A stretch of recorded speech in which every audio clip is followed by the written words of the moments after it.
Teatro. ¿Realidad? ¿Ficción? ¿O reflejo de la sociedad? La responsabilidad de que yo no sirva para nada. Eres absurda, Nora. Absurda e ingrata. ¿No has sido feliz aquí? Jamás. He creído serlo, pero no lo he sido nunca.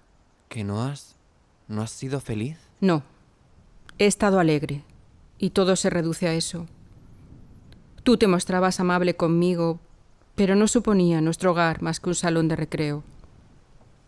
He sido muñeca mujer en tu casa, como en casa de papá había sido muñeca niña. Y a su vez han sido muñecos míos nuestros hijos. Encontraba gracioso que jugaras conmigo tú, como cuando yo juego con ellos lo encuentran gracioso. Ya ves lo que ha sido nuestra unión, Torvaldo. Hay algo de verdad en lo que dices, aunque exageras y lo abultas mucho. Pero en lo sucesivo eso cambiará. Ha pasado la hora del recreo y viene la de la educación. ¿La educación de quién? ¿La mía o la de los niños? Una y otra, querida Nora. Ay, Torvaldo, no eres hombre capaz de educarme para hacer de mí la esposa que necesitas. ¿Y eres tú quien dices eso?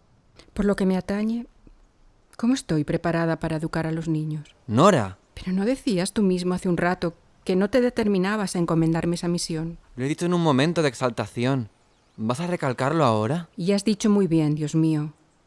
Esa es una misión superior a mis fuerzas. Hay otra que debo cumplir antes. Quiero pensar por lo pronto en educarme a mí misma. No eres tu hombre a propósito para facilitarme ese trabajo. Debo emprenderlo sola, y por esa razón voy a dejarte. ¿Qué estás diciendo? Me hace falta la soledad para darme cuenta de mí misma y de cuanto me rodea. Así que no puedo quedarme contigo. ¡Nora, Nora! No, quiero irme enseguida.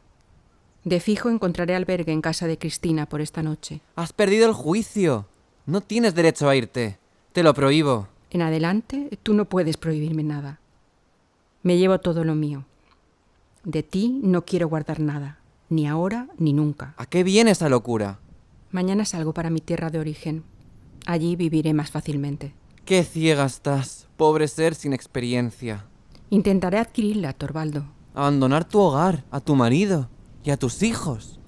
¿No piensas en lo que se murmurará? Ay, no puedo detenerme en eso. Solo sé que mi actitud se me ha hecho indispensable. ¡Ah, es odioso! ¿De esa manera vas a traicionar los deberes más sagrados? ¿Y qué consideras tú mis deberes sagrados? ¿Tengo para qué decírtelo? Son tus deberes con tu marido y tus hijos. Tengo otros, no menos sagrados. No los tienes. ¿Cuáles son esos deberes? Mis deberes conmigo misma. Ante todo, eres esposa y madre. No creo ya en eso. Creo que ante todo soy un ser humano, igual que tú.